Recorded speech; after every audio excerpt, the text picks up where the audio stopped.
आज हम स्टार्ट करने जा रहे हैं दाब से संबंधित विभिन्न वैज्ञानिकों ने क्या क्या नियम दिए थे। पिछली क्लास में हमने दाब से संबंधित बहुत सारी महत्वपूर्ण जानकारी प्राप्त की थी।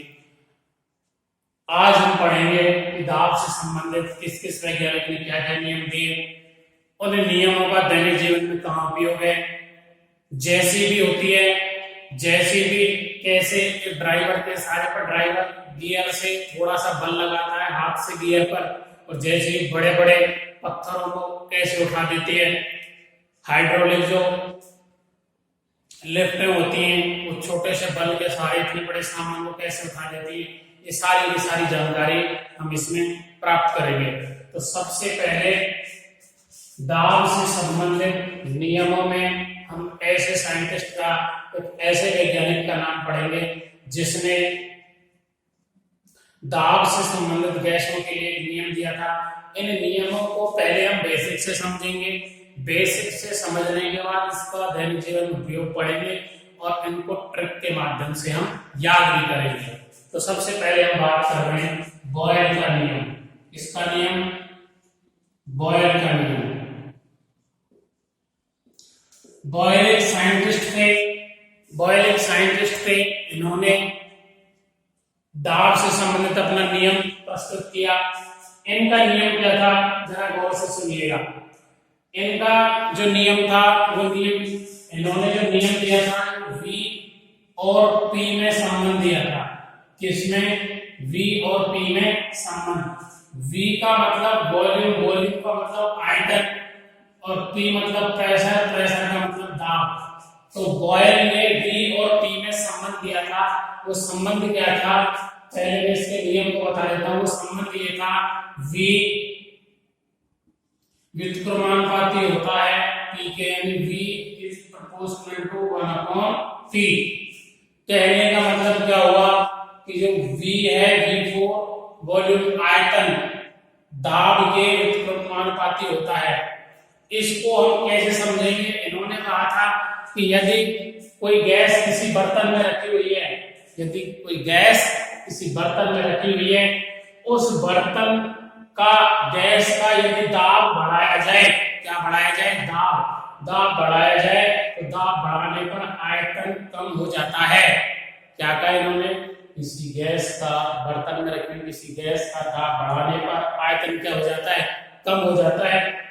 और दाब हटाने पर आयतन क्या हो जाता है? बढ़ जाता है। इसको समझने की कोशिश करें। जो अपने सिलेंडर होते हैं, घरों में सिलेंडर आते हैं, सिलेंडरों में क्या होता है कि जो गैस होती है उस पर प्रेशर डाल के, दाब डाल के उसको क्या किया जाता है? कंप्रेस किया जाता है, संकुचित किया जाता है। इसीलिए सिलेंडरों में, जैसे आप मान लो 1 लीटर गैस है, उस 1 लीटर गैस को आप छोड़ दो, उसको प्रेशर से मुक्त कर दो, तो वह बहुत सारे एरिया में क्या हो जाती है? कवर हो जाती है।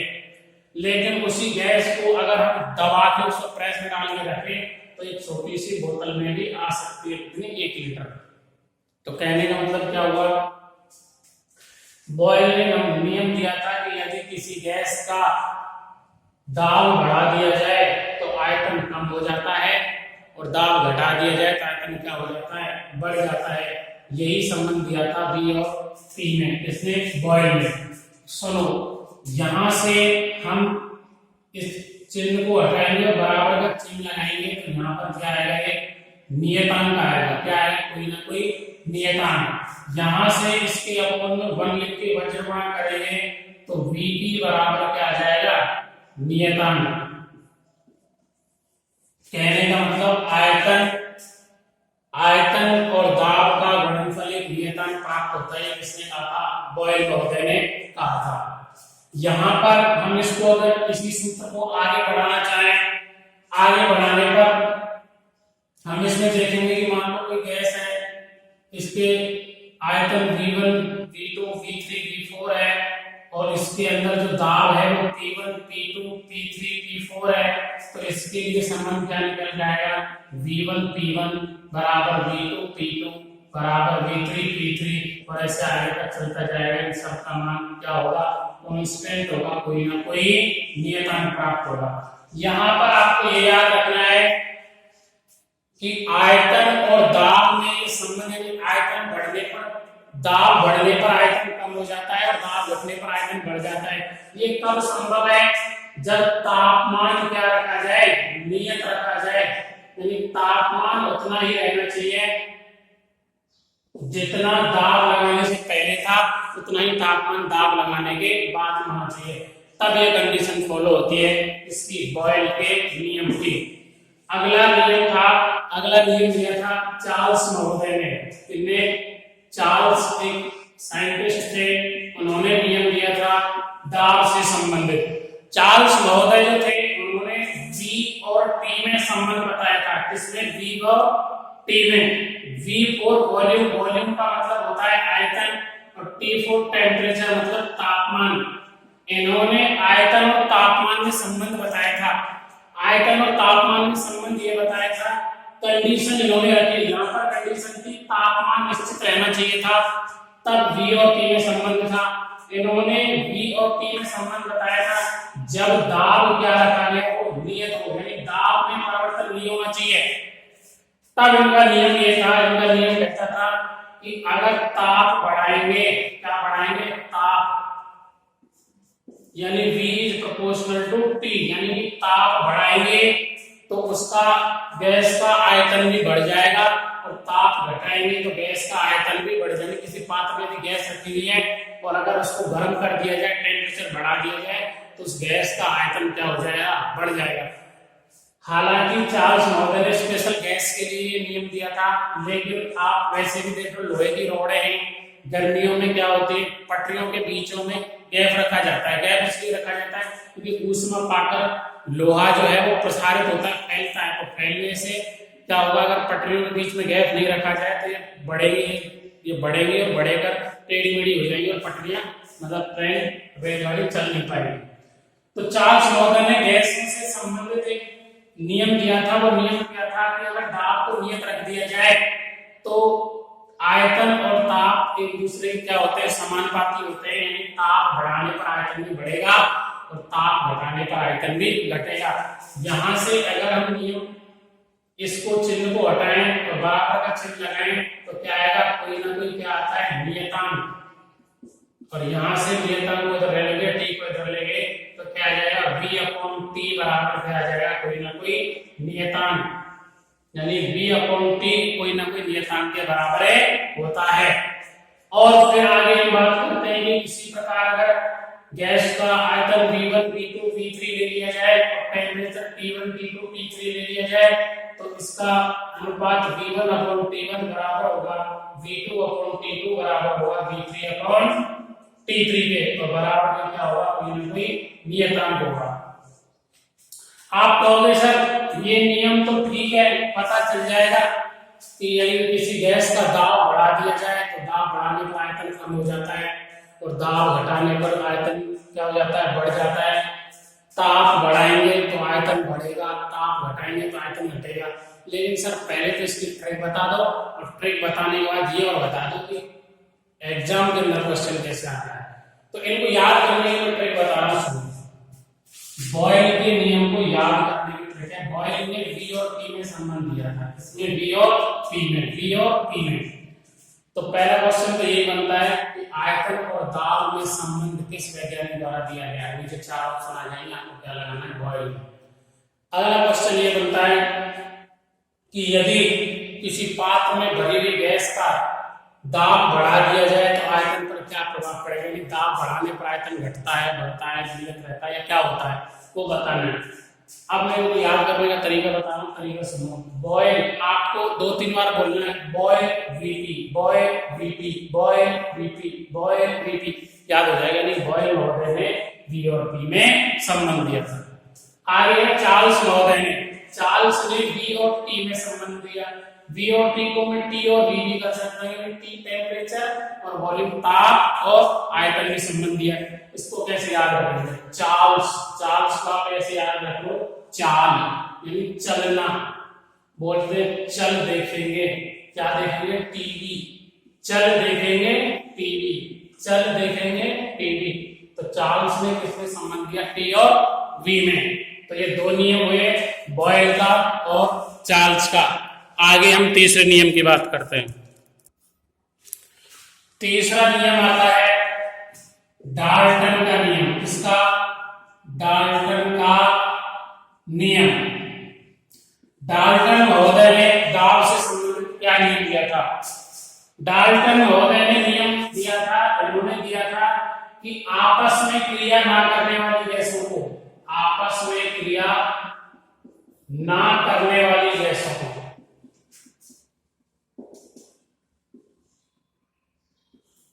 इन्होंने भी गैस, मुख्यतः गैस से संबंधित नियम दिया था। नियम क्या था, मैं पहले उसको समझा देता हूं। उन्होंने कहा था कि कोई पात्र है, इस पात्र में आपस में ना क्रिया करने वाली गैसें अगर मिला दी जाएं, क्या कर दी जाए? मिला दी जाए, तो इन गैसों के द्वारा लगाया गया आंशिक दाब कुल दाब के योग के बराबर होता है। कैसे? मान लो मैंने बहुत सारी गैसें मिला दी एक पात्र में, जबकि कंडीशन ये थी कि वो गैसें आपस में क्या नहीं करनी चाहिए? क्रिया नहीं करनी चाहिए। उस कंडीशन में मान लो एक गैस है जिसका दाब P1 है, दूसरे का P2 है, तीसरे का P3 है, अगले का P4 है, अगले का P5 है। इस प्रकार इन सबको अगर पात्र में मिला दिया जाए तो जो कुल दाब P होगा इस पात्र का, वो इन सबके आंशिक दाबों के योग के बराबर होगा। चाहे बात समझ में आई? डाल्टन ने क्या कहा था? डाल्टन ने ये कहा था कि आपस में क्रिया ना करने वाली विभिन्न गैसों के आंशिक दाबों का योग कुल दाब के बराबर होता है।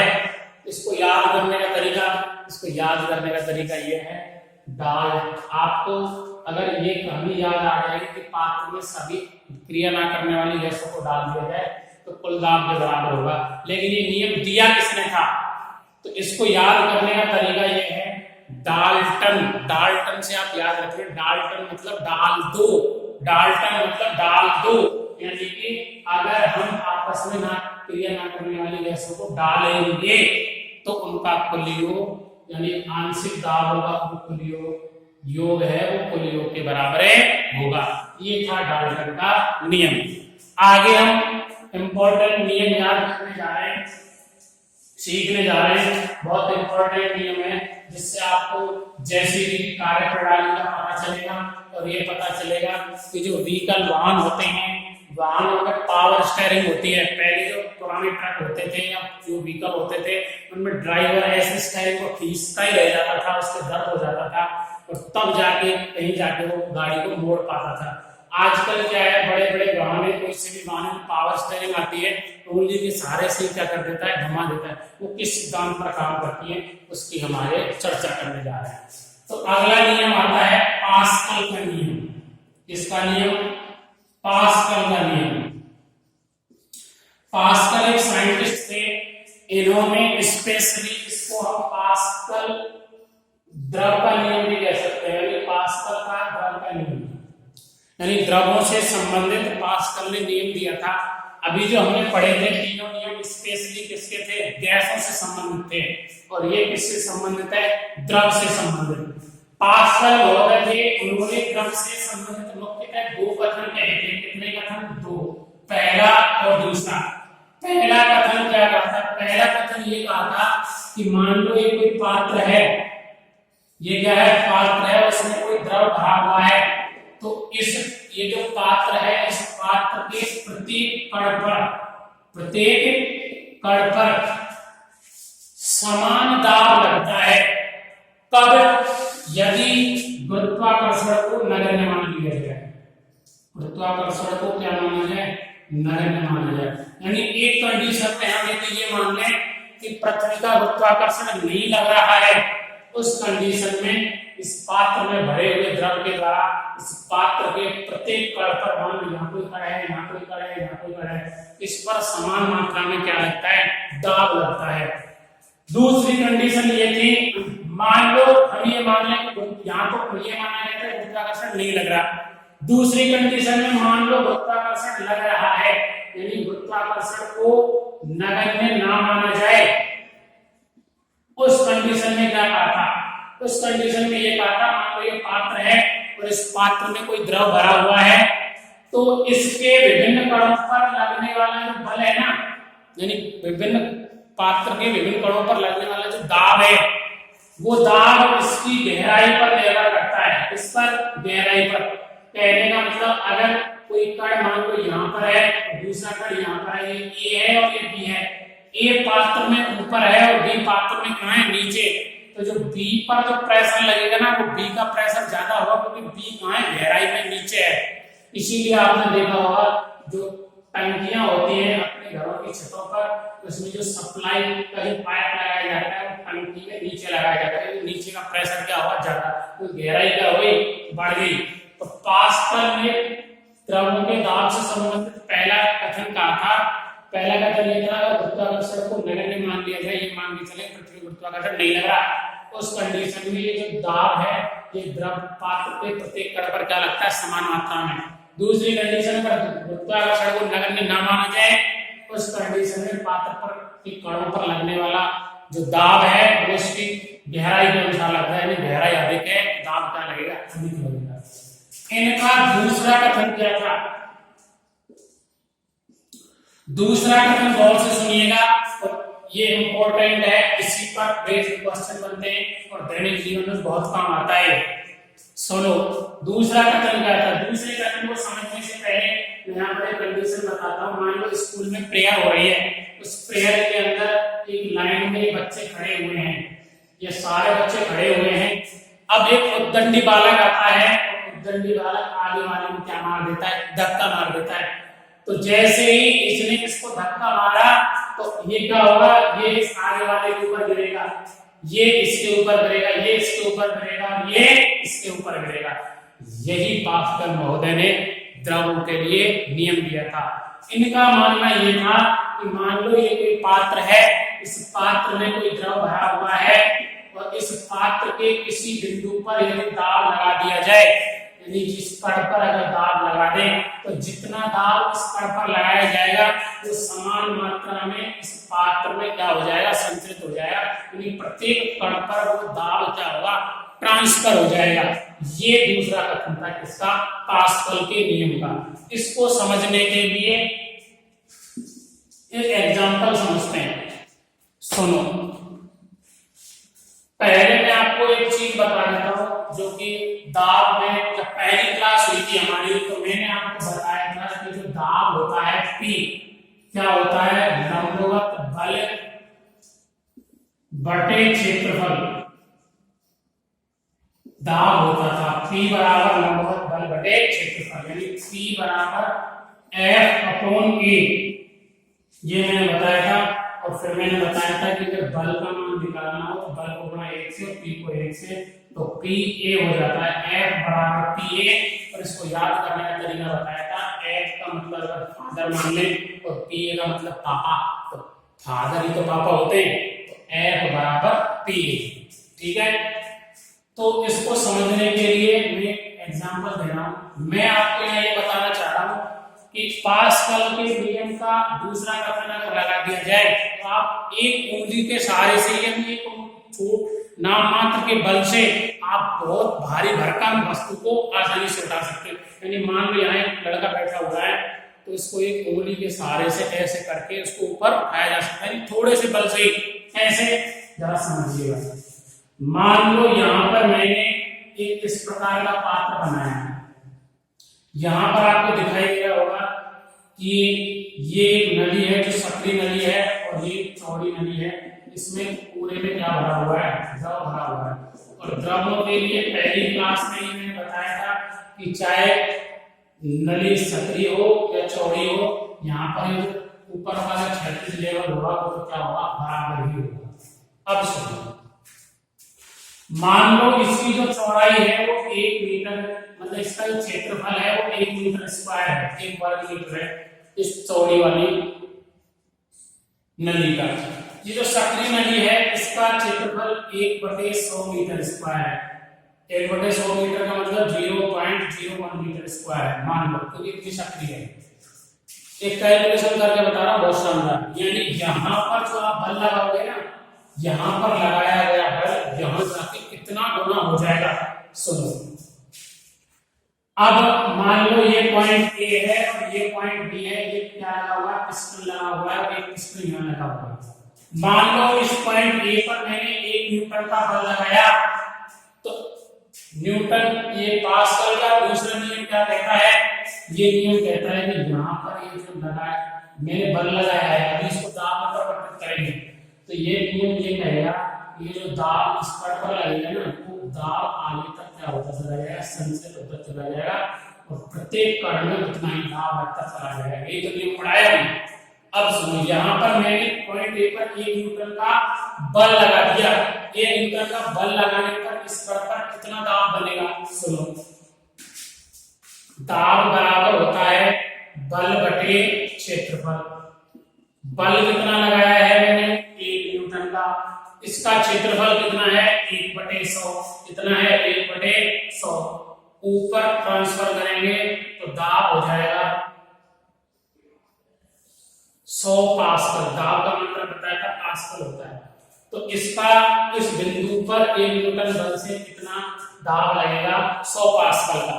दूसरा कथन ये कहता है कि 100 पास्कल का दाब है ये आगे क्या होता चला जाएगा, ट्रांसफर होता चला जाएगा, यानी यहाँ पर आगे यहाँ पर भी कितना लगेगा, 100 पास्कल का दाब लगेगा। इस 100 पास्कल के दाब से इस पिस्टन, ये जो पी बिंदु है, ये पिस्टन लगा हुआ है बी बिंदु पर, इस पर कितना बल लगेगा, 100 पास्कल के दाब से इस पर कितना बल लगेगा, इसकी गणना करते हैं। तो यहाँ पर सुनो, दाब कितना लग रहा है, 100 पास्कल का, क्षेत्रफल कितना दे रखा है, 1 मीटर स्क्वायर, हमें क्या निकालना है, बल। तो F बराबर PA, अभी भी पढ़ा था, F बराबर क्या होता है, PA, तो P गुणा A, P का मान कितना है 100 गुणा A का मान कितना है 1, यानी 100 न्यूटन इस बिंदु B पर कितना बल लगेगा, 100 न्यूटन। कहने का मतलब क्या हुआ कि यहाँ पर 1 न्यूटन का बल लगाने पर इधर बल का मान कितना हो गया, 100 न्यूटन, यानी केवल हमने इस पास्कल के नियम का उपयोग किया है, उस नियम से 1 न्यूटन के बल से बल कितना हो गया, 100 गुना हो गया। इस सिस्टम को हाइड्रोलिक सिस्टम बोलते हैं। कौन सा सिस्टम, हाइड्रोलिक सिस्टम बोलते हैं। अब इसका उपयोग कहां किया जाता है, इसका उपयोग करेंगे जो भी हाइड्रोलिक लिफ्टें होती हैं। लिफ्ट का मतलब यहाँ पर कोई वजन रख दो, कोई भी वस्तु रख दो, कार रख दो, मान लो यहाँ पर प्रेशर लगाओ तो वो 100 गुना होकर इधर जाएगा ना, तो थोड़ा सा बल लगाने पर सिस्टम ऊपर उठेगा और कार भी क्या हो जाएगी, ऊपर उठ जाएगी। तो जो हाइड्रोलिक लिफ्टें होती हैं, हाइड्रोलिक लिफ्ट इसी सिद्धांत पर काम करती हैं। हाइड्रोलिक प्रेशर जो होते हैं इसी सिद्धांत पर काम करते हैं। हाइड्रोलिक प्रेस जो होती है उसी सिद्धांत पर काम करती है। जैसे मान लो यहाँ एक दूसरा पिस्टन लगा दिया, बीच में रख दी गई सरसों और यहाँ कर दिया एक छेद, तो यहाँ पर बल लगाऊंगा प्रेशर से, ये पिस्टन लगाएगा, ऊपर का पिस्टन है, इन दोनों पिस्टनों से बीच में सरसों आपकी क्या निकलने लग जाएगा, तेल निकलने लग जाएगा। इस प्रकार इसका दैनिक जीवन में उपयोग किया जाता है। इसी प्रकार जो आपकी पावर स्टीयरिंग होती है, पावर स्टीयरिंग में भी हाइड्रोलिक सिस्टम ही लगा होता है। आपकी जेसीबी होती है जो वजन को उठा देती है, थोड़ा हल्के से बल से, वहां पर भी क्या लगा होता है, हाइड्रोलिक सिस्टम लगा होता है। तो क्या ये बात समझ में आई, हमने आज क्या क्या सीखा। सबसे पहले इसको मैं एक बार और रिवाइज करा देता हूँ। सबसे पहले हमने पढ़ा था बॉयल का नियम। किसका नियम, बॉयल का नियम। बॉयल महोदय ने क्या कहा था, तो बॉयल के लिए मैंने बताया था, बॉयल बोले तो बीपी, बॉयल बोले तो बीपी, यानी वॉल्यूम, आयतन और दाब में संबंध दिया था। आयतन और दाब में क्या संबंध था कि अगर दाब बढ़ाएंगे तो आयतन बढ़ जाएगा और दाब घटाएंगे तो आयतन क्या हो जाएगा, बढ़ जाएगा। दूसरा नियम पढ़ा था चार्ल्स का नियम। चार्ल्स ने क्या कहा था, चार्ल्स चलो टीवी देखने, चलो टीवी देखने, तो चार्ल्स का नियम T और V में संबंध था, यानी टेम्परेचर बढ़ाएंगे तो आयतन बढ़ेगा, तो टेम्परेचर घटाएंगे तो आयतन घटेगा। तीसरा नियम पढ़ा था डाल्टन का आंशिक दाब का नियम। डाल्टन का नियम क्या था कि कुल दाब आंशिक दाबों के बराबर होता है, आंशिक दाबों के योग के बराबर होता है। तो चौथा नियम अभी पास्कल का नियम पढ़ा ही है। तो क्या ये बात समझ में आई? द्रव यानी दाब से संबंधित विभिन्न वैज्ञानिकों ने क्या क्या नियम दिए। इस टॉपिक में एक छोटा सा टॉपिक और आता है, जो टॉपिक है उसको भी पढ़ लेते हैं, फिर आज की क्लास यहीं पर समाप्त करते हैं। अगला एक इंपॉर्टेंट क्वेश्चन आता है एग्जाम में कई बार कि गलनांक और क्वथनांक पर दाब का क्या प्रभाव पड़ता है। गलनांक और क्वथनांक पर दाब का क्या प्रभाव पड़ता है। गलनांक और क्वथनांक पर दाब का प्रभाव ये और पढ़ने जा रहे हैं। तो सबसे पहले ये पता होना चाहिए गलनांक क्या होता है और क्वथनांक क्या होता है। गलनांक का मतलब होता है मेल्टिंग पॉइंट। क्या होता है? मेल्टिंग पॉइंट, यानी वह तापमान जिस पर कोई पदार्थ क्या हो जाए, मेल्ट होने लग जाए। मेल्ट का मतलब पिघलने लग जाए, इसको हम क्या कहते हैं? गलनांक बोलते हैं। तो गलनांक पर दाब का क्या प्रभाव पड़ेगा? सुनो, कुछ ऐसे पदार्थ होते हैं जिनको गर्म करने पर क्या होता है? कुछ ऐसे पदार्थ होते हैं जिनको गर्म करने पर उन पदार्थों का आयतन बढ़ जाता है, यानी गर्म करने पर आयतन बढ़ जाता है। और कुछ ऐसे पदार्थ होते हैं जिनको गर्म करने पर आयतन क्या होता है? घट जाता है। कुछ ऐसे पदार्थ होते हैं जिनको गर्म करने पर आयतन क्या हो जाता है? बढ़ जाता है। और कुछ ऐसे पदार्थ होते हैं जिनको गर्म करने पर आयतन क्या हो जाता है? घट जाता है। जैसे मोम है, मोम को यदि गर्म किया जाए तो उसका आयतन क्या होगा? बढ़ जाएगा। घी है, घी को गर्म करेंगे तो उसका आयतन का मतलब कोई वस्तु कितना स्थान घेरती है। मोम है, मोम को अगर पिघला दें, गर्म कर दें तो मोम बत्ती है जो छोटे से उसमें आ जाती है, और मोम को अगर गर्म कर दें तो बड़े आयतन बढ़ जाएगा। घी है। कुछ ऐसे पदार्थ होते हैं जो गर्म करने का आयतन घट जाता है, जैसे बर्फ है, बिस्मिथ है, ढलवा लोहा है। ये ऐसे पदार्थ हैं जिनको गर्म करने पर उनका आयतन क्या होता है? घटता है। तो दो पदार्थ पड़े, एक पदार्थ ऐसे जिनको गर्म करने पर आयतन बढ़ता है, एक पदार्थ ऐसे जिनको गर्म करने पर आयतन घटता है। अब सुनो गलनांक पर क्या प्रभाव पड़ेगा। ऐसे पदार्थ जिनको गर्म करने पर आयतन बढ़ता है उनका दाब बढ़ाने पर गलनांक भी क्या हो जाता है? बढ़ जाता है। ध्यान रखना इस चीज को। ऐसे पदार्थ जिनको गर्म करने पर आयतन बढ़ता है उनका दाब बढ़ाने पर गलनांक भी क्या हो जाएगा? बढ़ जाएगा। जैसे मोम और घी। एग्जाम में क्वेश्चन कैसे बनता है? मोम पर दाब बढ़ाने पर गलनांक पर क्या प्रभाव पड़ेगा? नीचे चार ऑप्शन होंगे। गलनांक बढ़ जाएगा, गलनांक घट जाएगा, गलनांक अपरिवर्तित रहेगा, या इनमें से कोई नहीं। तो आपको क्या करना है? दाब बढ़ाने पर गलनांक बढ़ जाएगा। ऐसे ही जिन पदार्थों को गर्म करने पर आयतन घटता है उनका दाब बढ़ाने पर गलनांक भी क्या हो जाता है? घट जाता है। गलनांक क्या हो जाता है? घट जाता है। यानी जो बर्फ है, आपके क्वेश्चन आ जाए कि बर्फ पर दाब बढ़ाने पर गलनांक पर क्या प्रभाव पड़ेगा, तो गलनांक क्या हो जाएगा? घट जाएगा। आगे है क्वथनांक पर क्या प्रभाव पड़ता है। क्वथनांक को बोलते हैं बॉइलिंग पॉइंट, यानी वह तापमान जिस पर कोई पदार्थ उबलने लग जाए उसको हम क्या बोलते हैं? क्वथनांक बोलते हैं। तो सामान्यतः जो द्रव होते हैं उन द्रवों पर यह देखा गया है कि दाब बढ़ाने पर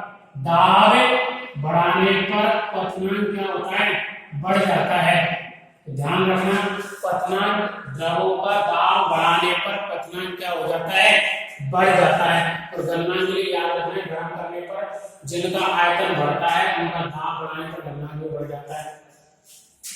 एक मैं इसके लिए शानदार जानकारी देती हूं। जैसे सामान्य टेम्परेचर जो होता है, साधारण जो वायुमंडलीय दाब होता है, उस पर जो अपना पानी होता है, वो पानी 100 डिग्री सेंटीग्रेड पर उबलता है, गर्म होता है, उसका तापमान 100 डिग्री सेंटीग्रेड होता है। अगर इसका दाब 2 गुना कर दें, कितना कर दें? 2 गुना। इस कंडीशन में इसका अपघटन 100 से बढ़कर 125 डिग्री सेंटीग्रेड हो जाता है। तो उम्मीद करता हूं आपको आज की क्लास पसंद आई होगी।